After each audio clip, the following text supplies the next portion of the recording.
self-care is not selfish. It's actually the biggest part of showing love that you could offer to your family, your friends, and your community. As women, we nurture and take care of the world. And so it's just so important to make your health, your self-care numero uno. So get around people who are going where you want to go and who are where you want to be.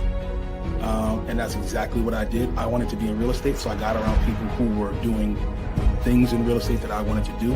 So you might not be able to move things around or change what happened to you, but if you can change the way that you see it and how you're reacting to it, there's a way. Just do what you have to do. There's no excuse. This morning, I knew that if I didn't get up at 4 a.m. and clear out my emails and do everything that I needed to do. You don't want the government to dictate or a judge to dictate how your hard-earned sacrifice and wealth gets distributed to your family and your loved ones. Our culture is embedded in American culture. There are people who come to America and engage in American culture, which is Black culture. So Juneteenth is really about Black culture, and it's about celebrating us, celebrating the different diasporas of Black people, even the dialects.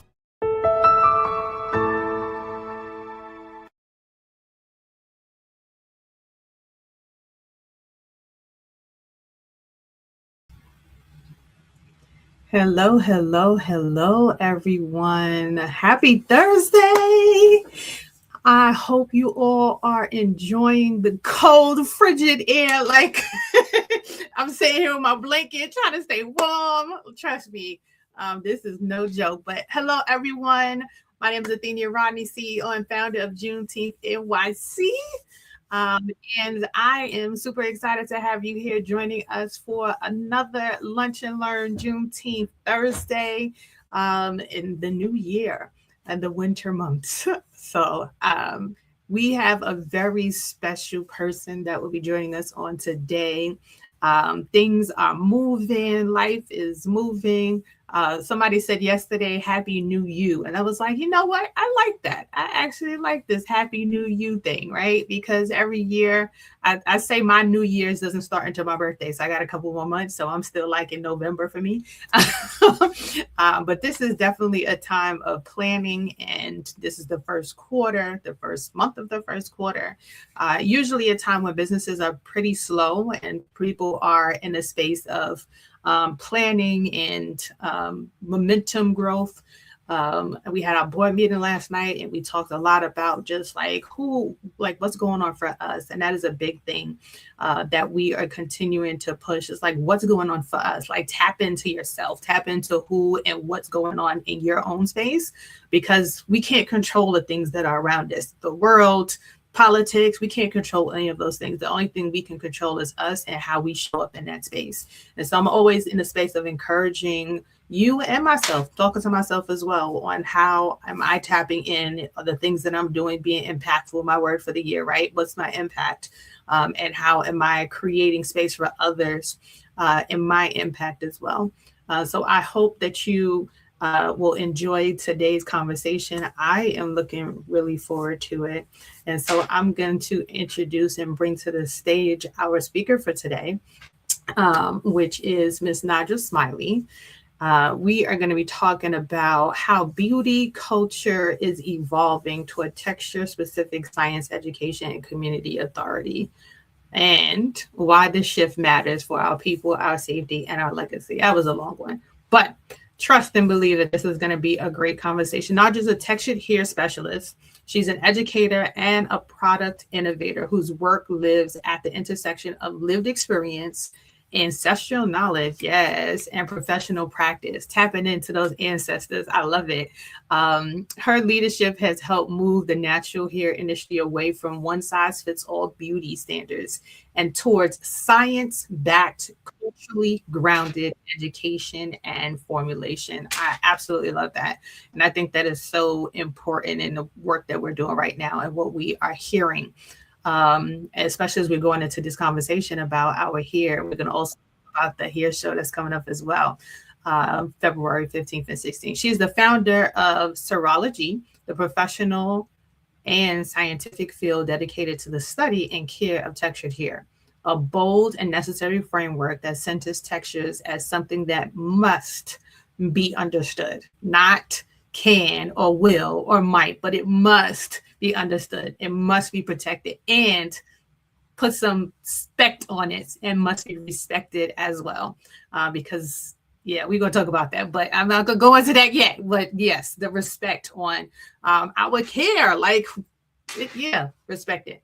As the founder of Evolving Textures, Nadra has built a brand rooted in plant-based formulation, non-toxic standards, and texture-specific performance.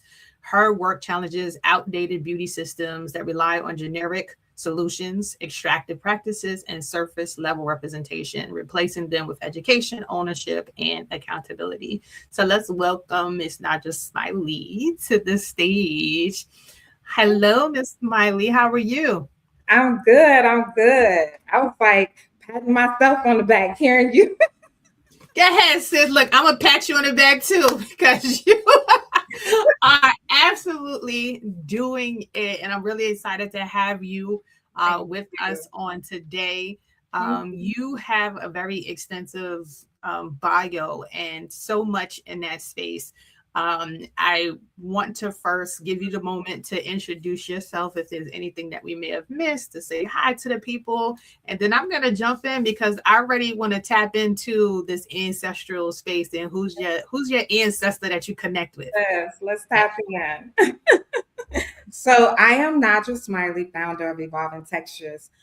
My background comes from a very long history, personal history in natural hair care and beauty, but being a legacy child of the natural hair care movement, the professional movement, the industry that kind of started and shaped itself with the Braiders International Guild, you know, women from around the country in the 80s coming together to build the professionalism of braiding and natural hair. So my mom is Amazon Smiley. I worked under her for since I was 16. I'm now about to be 44. So it's a long history. We started out as educators, you know, in the field, teaching people how to care for their hair, but also how to build a business in this industry. And we opened a school, one of the first schools in Illinois, called Amazon Natural Look Academy, where we were, a license came around. 2012, we opened our school as one of the first licensed braid schools in Illinois. And it was a very significant time because at that time, there were not a lot of states that had licensing for natural hair and braiding. So we were building standards around how you care for textured hair, you know, and it's very specific on how you care for it and the respect you got to put on the people that you're caring for, the community that you're caring for. So one of the things that we are now advocating for 10, 11 years, 13 years later is keeping the right to have our own governance of our profession, right? To be able to govern how we wear our hair, you know, that was started with the Crown Act. And now we're, you know, back circling around whether or not what we do is a profession, if it's science backed, because we don't use chemicals. So it's some deep stuff going around, and it's, for me, it's all about equity and inclusion, but ownership of our space. And right now, you know, in the beauty space, it is a multi-billion-dollar business, and we are the largest consumers, but yet we have no stake. And I am looking to see changes in that. And we are advocating with the Natural Hair Professionals Coalition, a group of women in Illinois who decided, okay, we got to be together and we have to make our own rules around textured hair care. and who is the authority in teaching it? Are we going to give it away? Is that what we're doing? We're giving it away? Well, it's been more like taken than given away, because I feel like for a lot of us, we don't have the opportunity. We don't have the financial, like we have the great ideas. We can come up with ideas. I have one of the a person on my board. She's like scared, right? She's in this space of fear because she had an idea of a hair oil, and she was trying to kind of talk to some people about it. Somebody took the idea and started promoting it, started building it out and doing. And so like, she's like, I have other ideas, but I'm scared to bring it anywhere because now I don't want that idea to be taken from me. So I think we have always been in a space of, we're creative minds. Like African Americans have always been creative minds, right? We're about to go into Black History Month, where we start talking about all of the things that we created. And a lot of it was because we wanted better ways to be able to do things that we had to do, right? We had to iron, we had to straighten our hair. Like, how can we do this faster? And so we're in this space where things are constantly being taken from us and they're being utilized, you know, for and the people who have the money are the ones who are making money off of it, not us, or getting the recognition off of it, not us. So I'm going to challenge you there a little bit. Okay. Challenge you there a little bit. Come on. Of course, you know, I understand the fear of it all. Okay, I get it. I mean, when you're in it, you're scared almost every day, because you know, the more you get involved in building a business, creating ideas, it's a very scary place. So yeah, women are typically the gatekeepers for imposter syndrome, right? Mm-hmm. We are the creators, right? We have the innovative ideas, and in particularly when it comes to the beauty industry. But guess, you know, what sex owns the majority of the beauty industry? Male, right? We're the biggest consumers, but we don't own much. Again, yeah, talking about that way because of this scarcity mindset, you know. And I think that that's where we have to start. We have to start with healing and coming out of the scarcity mindset with, you know, with leading with fear. We can't lead with fear because this is just my personal belief. You know, every idea that we create, it was created by the creator, and the creator created it for us to give it away. Absolutely. So we have to continue to give it away so other people can enhance those ideas and gifts. But we also have to learn about how do we protect our intellectual property. Yes. So a lot of it is about education. Of course, it's about money. So when it comes to money, that it goes back into the scarcity mindset, because guess how other cultures are able to build into this space? They work together, right? Yeah. They work together. So that's something that we have to learn to do. We have to get out of the mindset of scarcity and allow ourselves to build together. Can you imagine if most of the $1 million companies had become a conglomerate, you know, in the beauty space? The beauty brands like Miel and Courtney and all of these brands, before they sold, can you imagine if they became a conglomerate and then kind of took over? That's the kind of mindset that we have to start creating for us to make effective change. So I'm challenging everybody. No, now I'm gonna push back. I'm gonna push back on you, because this is a conversation that continues to keep coming up, right? And this is about trust in the Black community. So what do you feel like is the underlying or the undergirding issue with us being able to trust each other so that we can create what I consider land trust for businesses, right? There's this idea of land trust where people contribute financially to a pot, and then with that land trust, we're able to purchase different things, whether it be land or businesses or property, whatever it is. But we can't get into the space of this land trust because we don't trust each other. I'm like, oh, I'm gonna give you. I'm okay with giving you like $100, but you want like $5,000-$10,000? Like, I don't know. Like, I worked real hard for that $5,000-$10,000. I'm not sure I'm willing to part or, in that space. And then how do I know you're not going to take it and, start this business and then buy me out or, kick me to the side and I don't get anything out of it? So like, what is your thoughts about trust in the Black community? I mean, it's the same. I think I take it back to what I was saying about a scarcity mindset.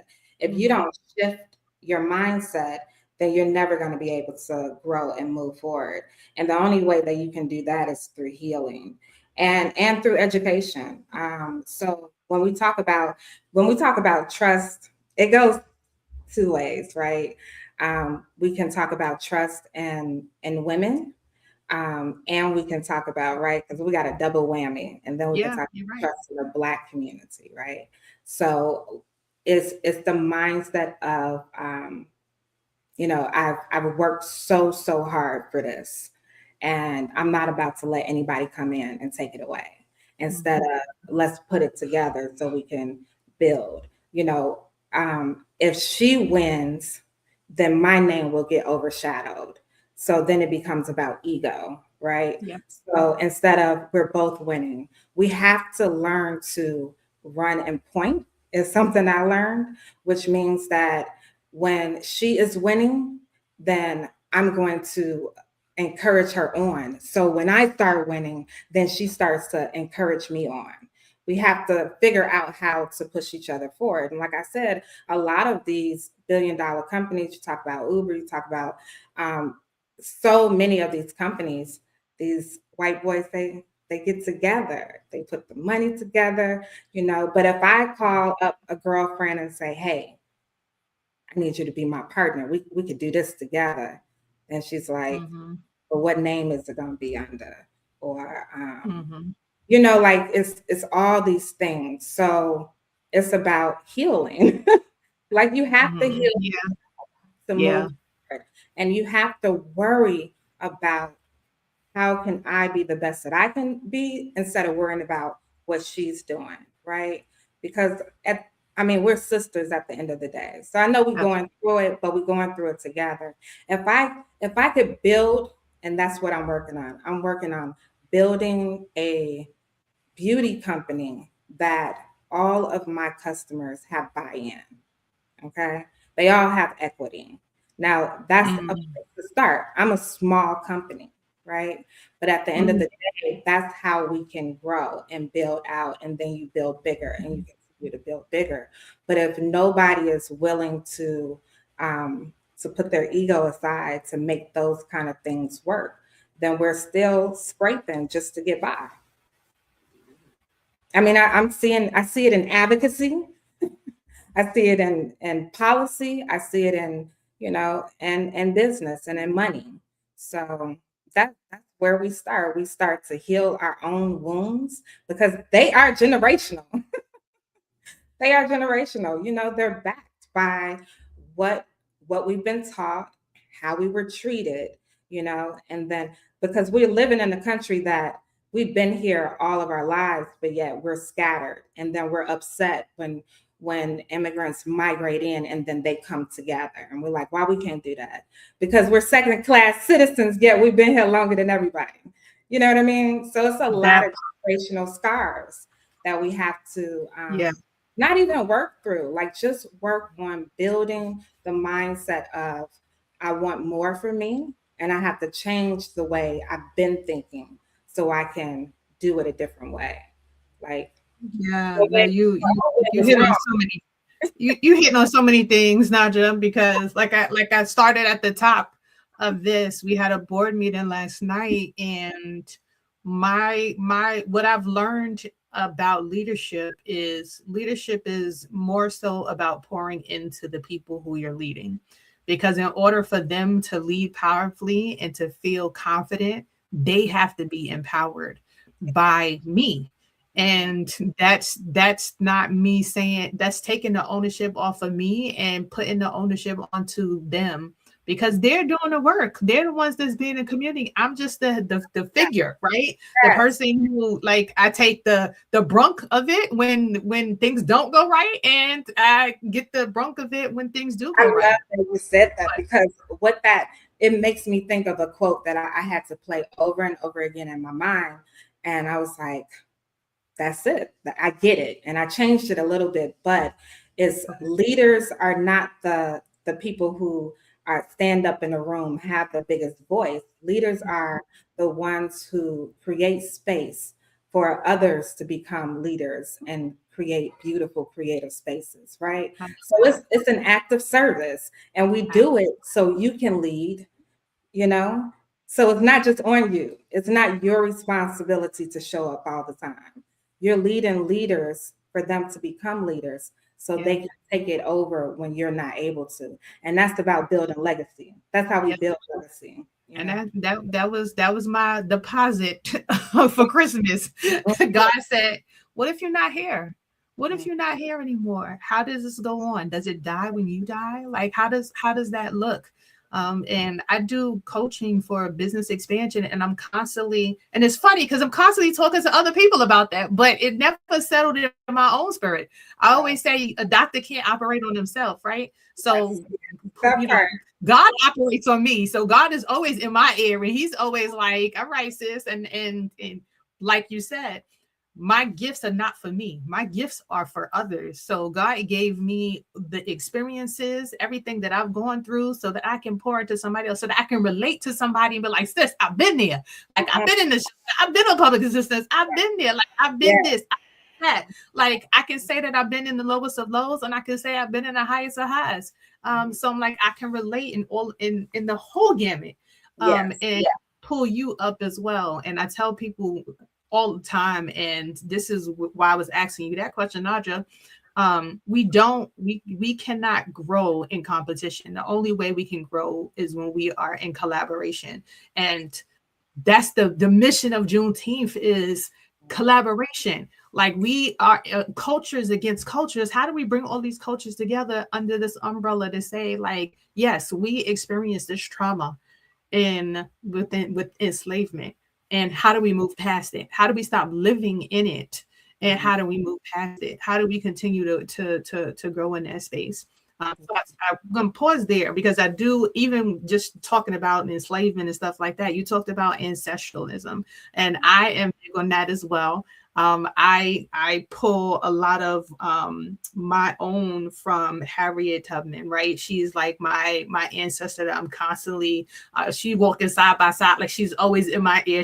I'm always seeing her, and she was an imposter, right? She had to be this person to a bunch of different people in every space she went in order to gain their trust. Like, she wasn't able to go through the Underground Railroad by herself. Like, she needed people to hide her, to protect her, to clothe her, to feed her, and not just her, but a bunch of other people, including babies. And I'm like, I had kids. I have children. I couldn't keep them quiet. So let alone traveling with them for long periods of time, through water, through the woods, through all of these, so I'm just thinking about what that looked like, and what she did as far as leadership, and how she put her life. Eliminating ego because of the bigger picture. I think that when, of course, we could talk about this all day long, right? On so many different, you know what I'm saying? On so many different levels. But my take is eliminating ego. And, people think of ego as arrogance, but it's really a constant voice of negativity in the back of your mind that you have to change with God's voice, right? So whatever you're thinking badly, that's ego. Whatever you're thinking that's protecting, defending, that's ego, right?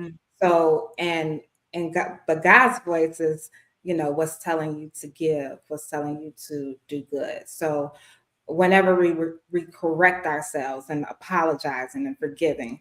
So that's a lot of what we have to go through personally, is forgiving, forgiving ourselves, so we continue to give. Because when you talk about Harriet Tubman, that when you telling those stories, that's what I hear. She put ego on the side, because if she didn't, then that meant that the future of our generation will not be able, or they'll be here. They'll be Yeah. repeating this cycle over and over again. Girl, now you got me thinking about Octavia Butler. But Come on, you gotta tell me. So who's your ancestor? Who do you pull from? Who's your ancestor that you pull from? mine is Annie Turnbow Malone. Okay, talk to me. Malone. Annie Turnbow Malone created, she created products for textured hair. And she created these products. She was actually the first millionaire. And you never hear her story, because she actually mentored and coached Madam C.J. Walker. And Madam C.J. Walker worked for her. And when you see that, girl, this is how they do us, right? I think as women, it's always an agenda to pit us against each other. When Absolutely. they did the story of Madam C.J. Walker, they did do a peek into who Annie Turnbow Malone was. And when you research who she was, what she built, what she cultivated, I mean, she was before the pink Cadillacs, you know? She had an army of women who sold her products. She had I think it was a 20,000 square foot facility where they taught. They had a theater, they had community rooms. Girl, I'm reading. she was a bad jammer. But when I'm reading, like, and I've never heard about her. Like, like we gotta. You never hear her story, because she was all about what was rooted in the community of her people, not giving it away. And most of the time when we hear stories about our legacy, it's because they sold, something to make that $1 million. But she was building $1 million to contribute to building a community, right? And that's what we have to get back to. We have to get started a school, Poro College. Is that school still around? It is right now. Is it in Illinois? It's not a school anymore. It's not a school anymore. It's a different kind of building, but it's abandoned. Yeah. School chain. It's in St. Louis. Okay. Missouri. Wow. Like, okay, now see, that's somebody I'm putting on the docket. We got to talk about her. We gotta celebrate. Yes, we need to see like women, and that's the other part that's happening, right? And like when you talked about your friend who had the idea of creating the oil, and then those events transpired where now she's like, okay, no, I can't do it. I'm scared. When people need to hear these stories, like women coming into the beauty industry, into the space, so they can know what they're capable of. Absolutely. And I think that's a lot of the fear, and fear creates more ego, and and then it starts to pit you against that person, because you don't want anybody to outshine you. But it's okay for somebody to outshine you and you cheer them on. Yeah. Because then you have them to cheer you on when you shine. Absolutely. So say, how can I help? We need to, like you said, do more in acts of service like that. How can I help mentality? My aunt, I always talk about her. She's a general in the Army. And I did an event with her, and she picked people up from the airport. She was taking them to drop them off at their hotel. She's like taking them to get something to eat, and just she holding mics for them. Like she's like just humble. And I'm like, in the Army, she like all the way up here. Like she has thousands of people under her catering to her. And here she is outside of her Army space in civilian world. And she's just catering and catering and catering. And I was like, that is such a act of service, to not always be in the space of like, oh, I'm this person. And I would like to say or hope that I operate in that same space because I've seen that as an example. And I hope that I'm giving that to those that are around me as an example as well.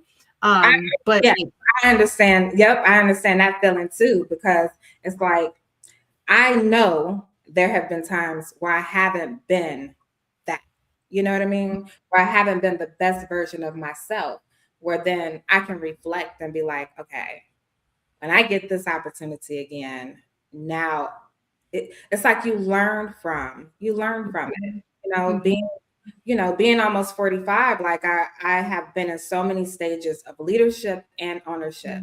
And if I didn't have those lessons, I wouldn't be preaching this gamut that I'm preaching right now. You know what I'm saying?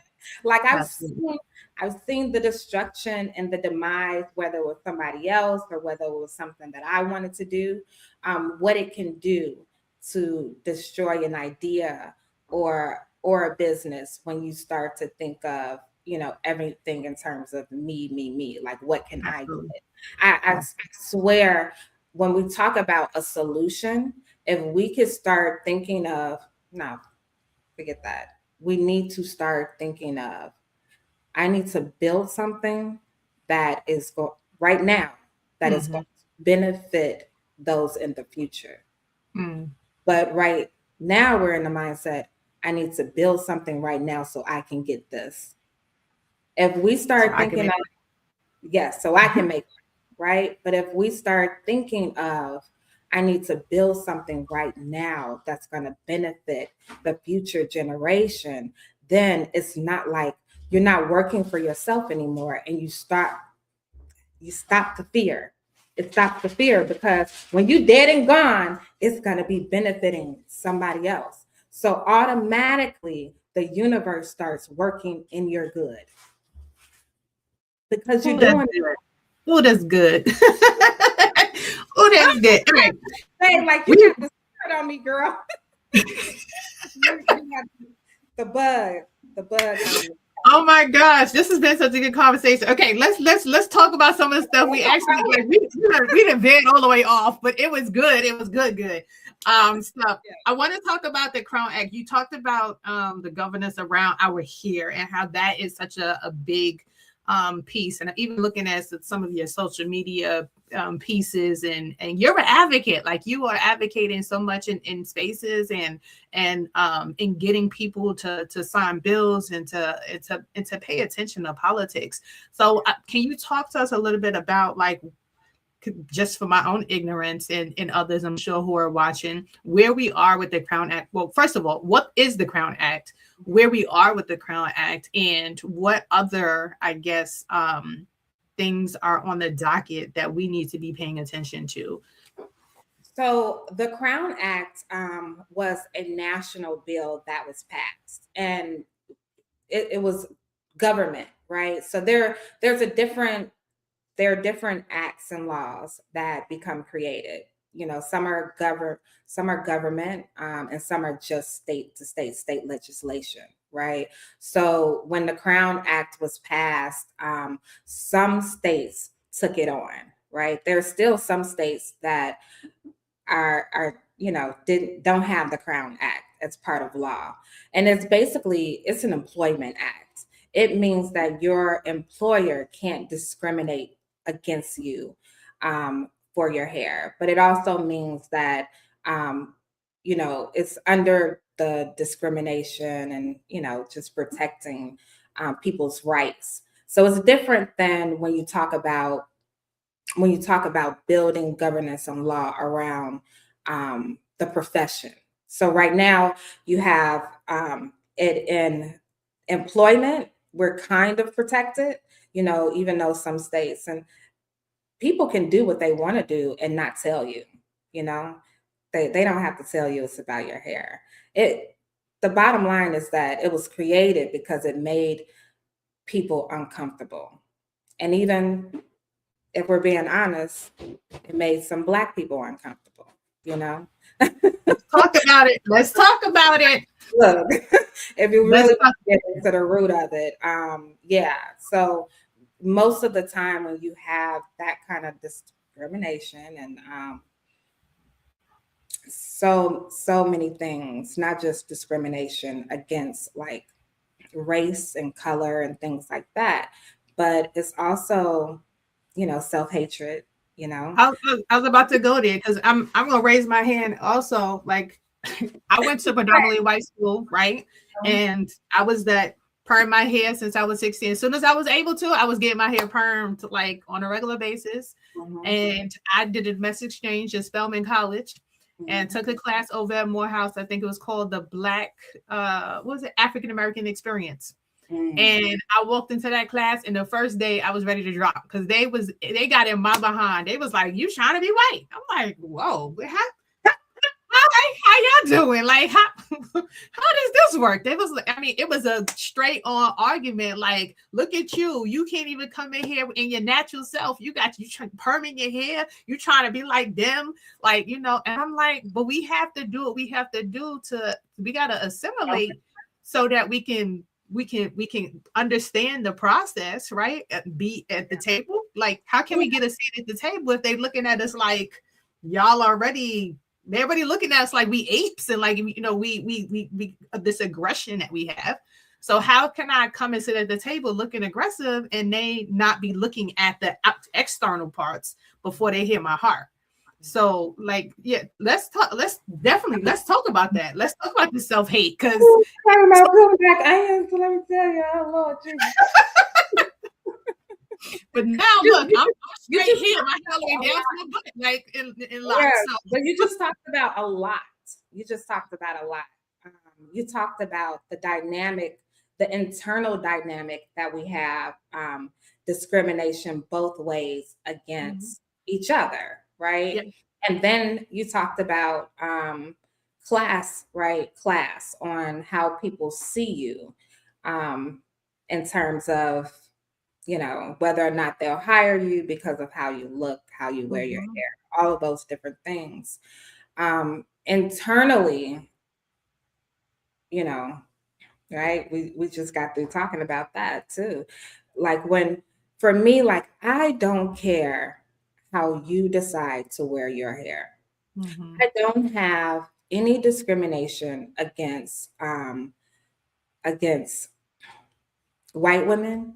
I don't have any discrimination against women who wear relaxer, who, might have a press and curl.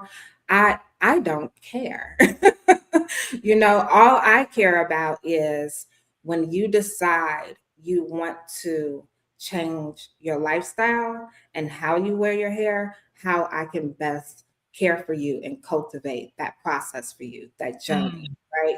How I can build confidence inside of you of standing in your own beauty and saying, I am enough.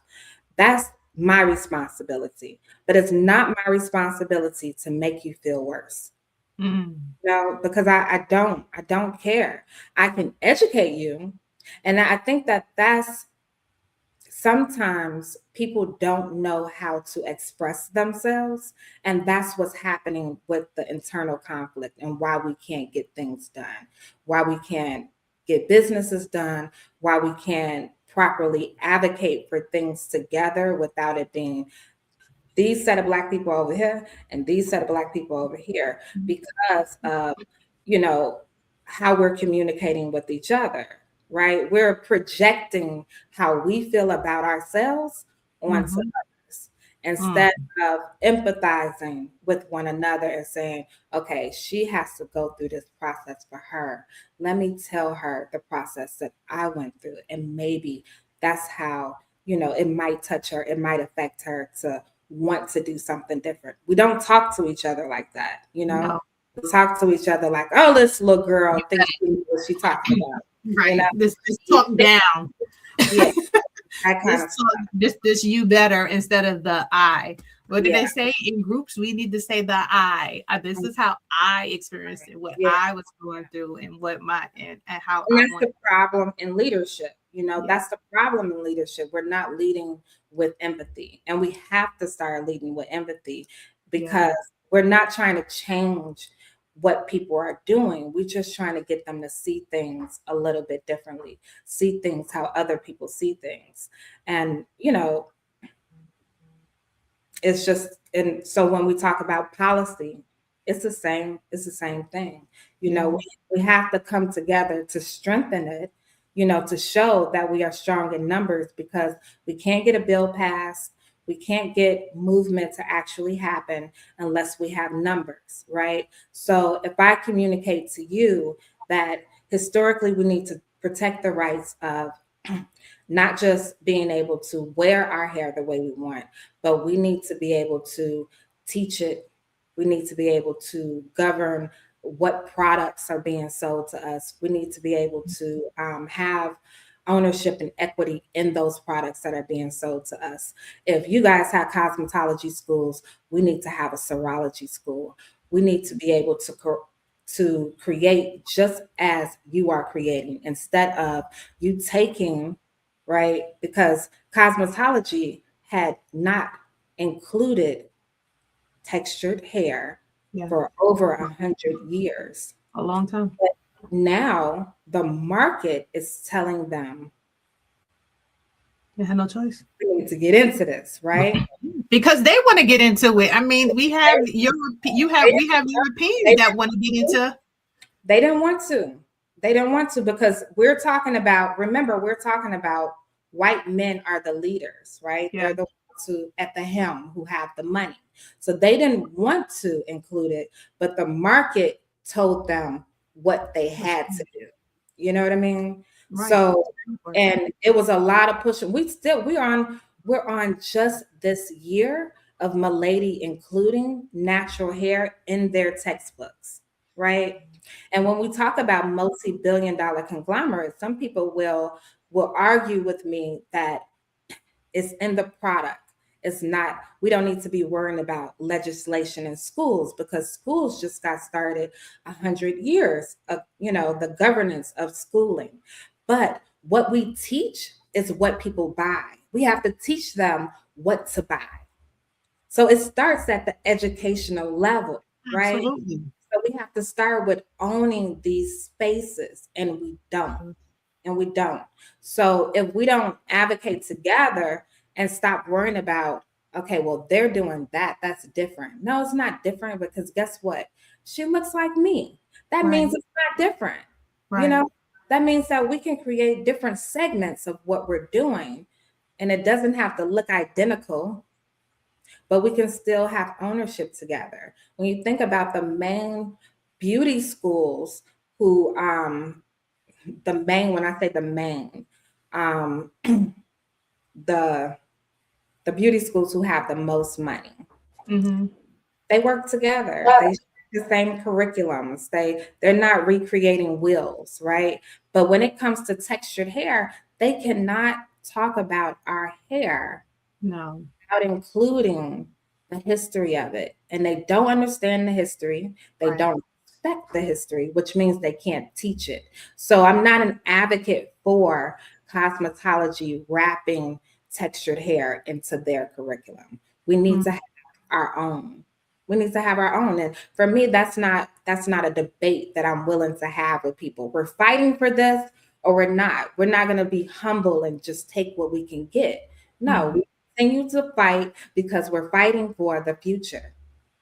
So I want my niece to be able to own her own school and business and build and be a part of that market share. So can I, and I'm push back on this in a couple of different spaces, right? So when is it a and or kind of situation? Like, so do we not, for lack of a better word, like encourage them, right? The only reason that I'm fluid and I'm having this conversation like we're having it, because we're saying whatever we want to say. I'm saying whatever. Right. So to force them to have it in their curriculum, right? To have pieces in their curriculum, because I'm here in Georgia, and when I go get my hair done, I go to the schools to get my hair done, and in the schools there are, I would say 90% of the people who are in the schools are African Americans who are doing the hair. But when I talk to them and I come with my locks, they're like, oh, well, we're not really being taught about locks. And so I'm sitting there, I'm teaching them about how to protect and how to do be locticians. And unless they already have a background or they've been doing hair and doing locks themselves outside before they even went into school, they really don't have much knowledge in that space.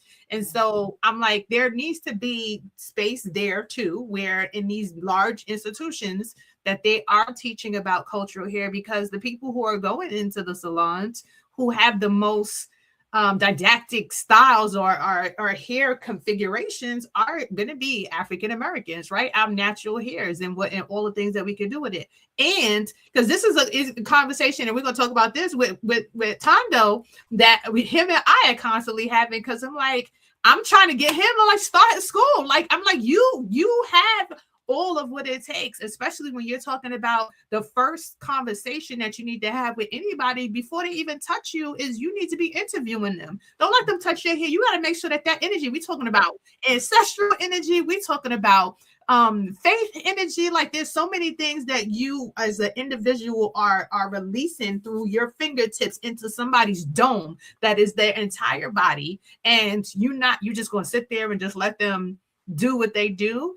And so that part for me is where our schools come into place, because hair is not just, even going into the Bible, with Sam, when he cut his hair, he lost all of his powers, and so if it was in the Bible and we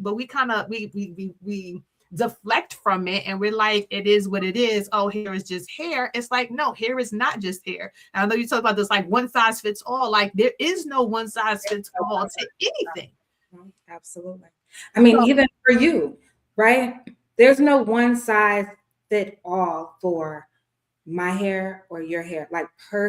My hair, my one head of hair has the most. Virtually every position on my head has a different pattern or shape. Okay, so it's not, I can't do what I can do over here.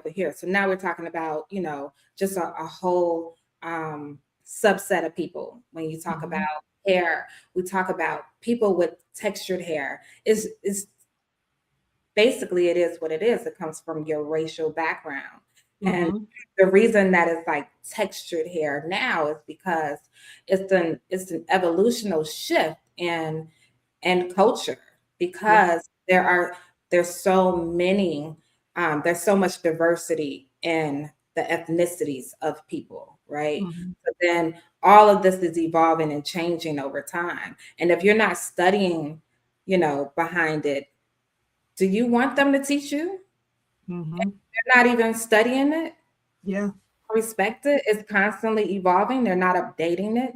They don't know the history behind it. They don't know why we started wearing braids. They don't know, the dynamic shifts of when we started becoming proud to wear the afro. I don't want them teaching me. That's me, right? But I understand what you're saying. It's we have to allow them to create a space for people who are going there. I don't think so, but I understand what you're saying. I think that in terms of what we build, we need to stop talking about who is the authority of it and build it as a collective and just do it and shut up. You know what I mean? Do the work, let's get it done, and let's get it passed, and let's keep moving that way. Because there's so many different arguments that I've heard most of my life for women that I and men that I totally respect in this industry, but it's the same argument, and you guys aren't moving forward. Right? Yeah, the laws are changing. Let's get ahead of that. They're using different language. Let's get ahead of that. We can't say I ain't saying textured hair, because that's some stuff they made up. So what? If they're saying that means that they're building SEO, what's that? Search engine optimization. So if I put in right now textured hair education, guess who is the first company that comes up? Let's see. It's going to trip you out when you see it. And these are all the people who fought against having textured hair a part of their education. Textured hair education, pivotpoint.com, Pro Beauty Association. Yeah. Who is textured hair? Who is Pivot Point International? Who is that? Pivot Point is one of the largest beauty school and educational conglomerates. Pro Beauty Association is an association of cosmetology, right? And people in the beauty industry and all different markets, retail, beauty products, distribution, and they are supposed to advocate for, whatever the new influences are in the beauty industry. But when I became a member of the Pro Beauty Association 10 years ago, they had no interest in natural hair and braiding, right? Yeah. So you can't just learn that information and say, okay, now we're for it. And you have been totally ignorant, purposely ignorant to it. You know what I mean? And I'm not saying you can't, I'm not saying that they can't do it, but they need to help us do it. That's the way I want them to be a part of it. You help us do it. We're not helping you do it. You do it. And I agree. So I just went to the news and see what's like the hottest thing. Washington State, Vermont, and Maine joined 5 other states to pass legislation requiring textured hair education in all cosmetology schools, including defined as curly, coily, and wavy hair education. Girl, what's happening is so much deeper than we see on surface level. Absolutely. So much deeper than we see on surface level, because on one side that this is happening, there are, and I get why, I get the need and I get why, but we have to start thinking innovatively in terms of our ownership and our equity. And that's I agree. So what do we do? What do we do? How do we make this happen? Like I'm all about let's not talk about it, right? I say, like you said, right? We build off each other. It was a reason why we connected. There's a reason why we were, have been in this space as well. And this conversation has blown my, like, I feel like we sisters. I'm like, that's my girl right there. So, like, how do we? Now you got me revved up because I'm like, okay, so how do we do this? I'm so glad. Like, here is not even my thing. Right?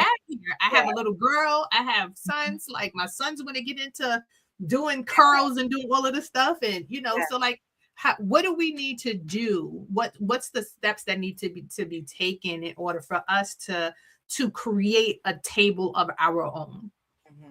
I love this question because it's like, okay, what's next? Right? I love this.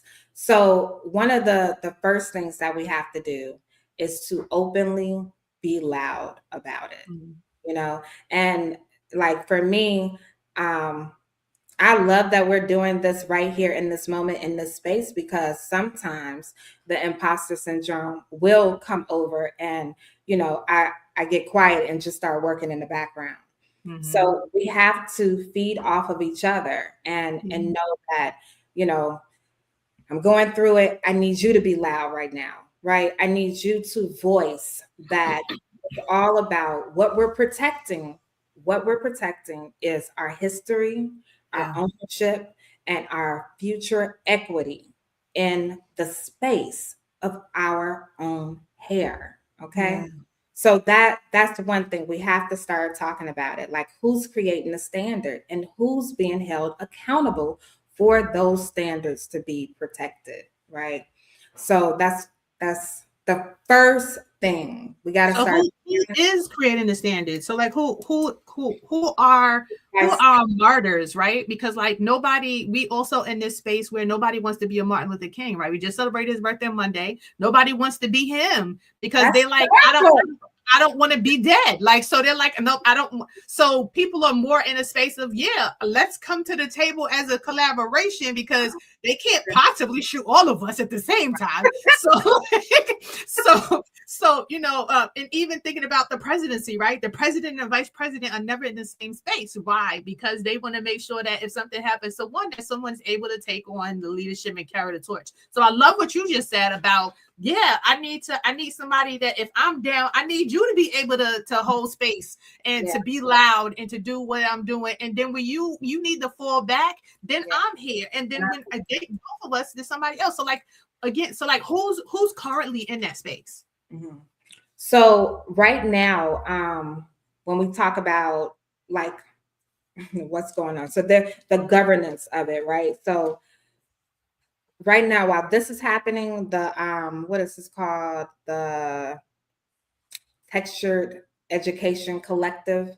While that's happening and they're doing state licensing requirement laws, there's another movement that's been happening that's getting bigger, which is the Institute for Justice is a law firm that is collectively, state by state, going around deregulating, devaluing the profession of natural hair and beauty and telling people why it should be deregulated, right? So they're removing it out of laws state by state, even though Black women have been, or women of color, let me say that, because not just Black women of color have been fighting to create standards. So then you have them. Who's feeding them? Who's paying them, right? So how do you have them at the same time you have this, right?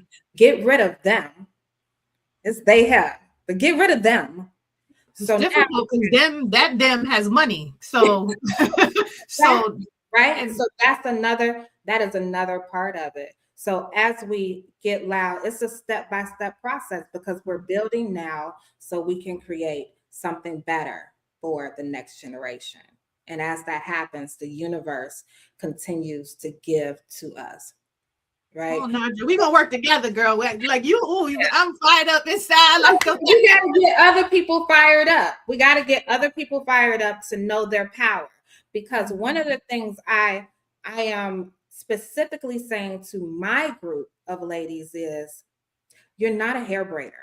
And they're like, what? I'm not? No, you're not a hair braider. You are a textured hair specialist. You're an entrepreneur in the beauty space that's constantly evolving. As soon as the client sits in your chair, you are responsible for every single strand on their hair.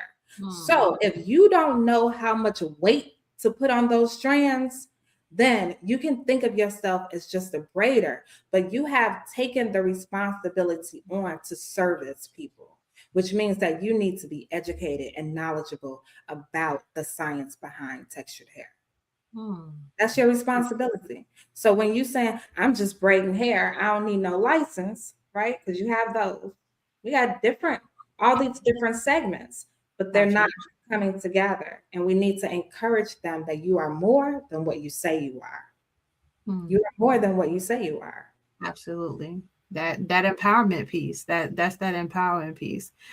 Oh, Nadra, girl, it is 12:58. We done went all the way. So this has been great. This has been an amazing conversation. I feel like you got to come back again because we didn't even get into like what serology is. Like there's so many things, the plant-based, so much things that I feel like we got to have a part 2. So I'm just prefacing y'all so that y'all know that we gotta come back to this. We definitely gonna have a part 2. This was absolutely amazing. I thank you so much for your knowledge. I thank you for your stand in the community. And I thank you for, I love the textured hair specialist. Like, come on, like that is, we have to come up off of within our language. And, you know, my husband is constantly sharing to me, he's like, we get frustrated and we get angry, we get physical because we don't have the language to express our emotions. And that is exactly what it is. We don't have the language to express our talent a lot of times as well. And so we dumb down our talent, we dumb down ourselves, and people look at it in a menial way. Last week was having a conversation about barbers and the price of hair, the hair cutting going from $50 to $100, and just again and continue to have that conversation. I'm really excited about the hair show that's coming up on February 16th and 15th and 16th. It's my birthday. Oh, yay. Hey, happy early birthday. But you are going to be one of our speakers for that event. Can you share a little bit about that in our last minute or so? So I'm really excited to be a part and asked to be involved in this event. When Kafele called, you know, I was like, oh wait, is my voice? We can hear you. You good? Okay, good. When Kafele called, I was like, I'm on it. I love what he's doing and building communities. So in a space, right? This is where the times are going virtually. So we can all meet, we can all come together, and we can all have this discussion. Because one of the things that's really important is I need to respect your position, and you need to respect mine, and you need to hear me. So let's come together, let's talk about it, and then maybe we can change the world. So, not maybe, we will, because like I said, we gotta operate in that space of power for sure. Mm-hmm. So I'm really excited that you guys are partners for it. I want it to be you know, as big as it can be. So there are a lot of conversations that are going to be had. There are some presentations. So let's say that. So I'll be one of the presenters, and I'll be presenting about the shift in policy and governance and science-backed education, and how you build that advocacy for, you know, getting laws changed around textured hair care. And then there are going to be some professionals teaching you how to do locks and twists and different kind of styling. So it's going to be a really cool event. You don't have to leave your home, which is great about it, but you still get to get the knowledge and be a part of it. The second day is the town hall meeting, where we'll have a panel. Dr. Cheryl Mora, like, I'm excited about that. We had a live last week and she said some stuff. I was like, damn. And she'll be on next week. So if the notify button. Okay, I'm gonna be on to watch hers. I definitely hit notify me, because like we're building legacy. So this is what this event is about, and I'm excited for it. So make sure to get your tickets. Absolutely. And how do people reach you? Definitely, like, hit me up on at Evolving Textures on Instagram, Facebook, Evolving Textures. You can go to my website, evolvingtextures.com. My personal IG is Nadra S. Smiley. And like all things Evolving Textures, you put me in the Google search, I'm gonna come up. So hit me any way you want to. Absolutely. Well, thank you very much. I'm going to put you backstage. Don't leave, because I definitely want to talk to you. Okay. Here. And thank you again, Nadra. This is your last name and your smile, just Smiley. You are absolutely that. So thank you so much for dropping knowledge and being the blessing that you have been to us on today. Thank you. You are very welcome. So, oh my gosh, that was so amazing, y'all. I hope y'all got a lot out of this. We had a record number of people joining us from all over on all platforms. So we're excited. This conversation about hair has been, like I said, an eye opener for me. And I hope that we are all going into Black History Month in a couple of weeks with the idea that we have to make the change. Like Nadra talked about, like we got to stop talking about it and do it. Like we have to actually do the work. Where we're seeing there are issues in the world, God gave us our talents and our gifts so that we can give it to the world, not so that we can keep it in secrecy and protection because we are afraid. Afraid is the enemy that wants to rob, steal, and destroy what we're made for. And so we talked about the hair show that is coming up on the 15th and 16th. I highly encourage you to go and get a ticket.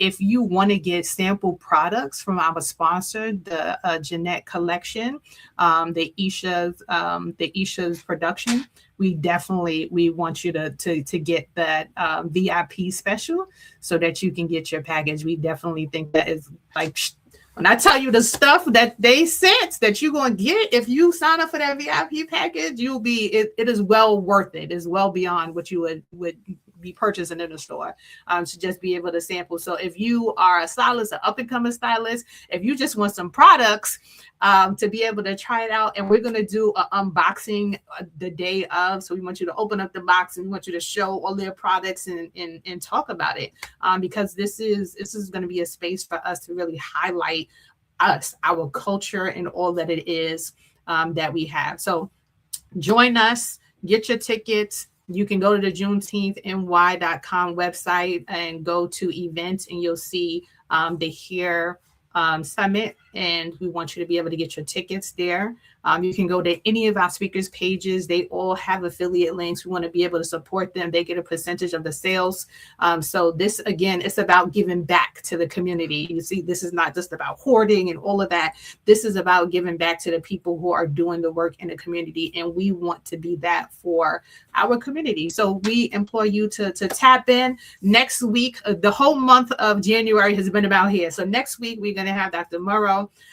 That is going to be on fire. I'm really excited for her as well. Like, these conversations have been so powerful and just talking about our stand in the world. So I know it's past my time. I'm gonna stop talking. I want to one last thing before we go. I want to talk about the Black King celebration, which is coming up June 18th. We are honoring our African American men, y'all, and that'll be June 18th. But we are doing nominations right now. Our nominations are open until January 31st.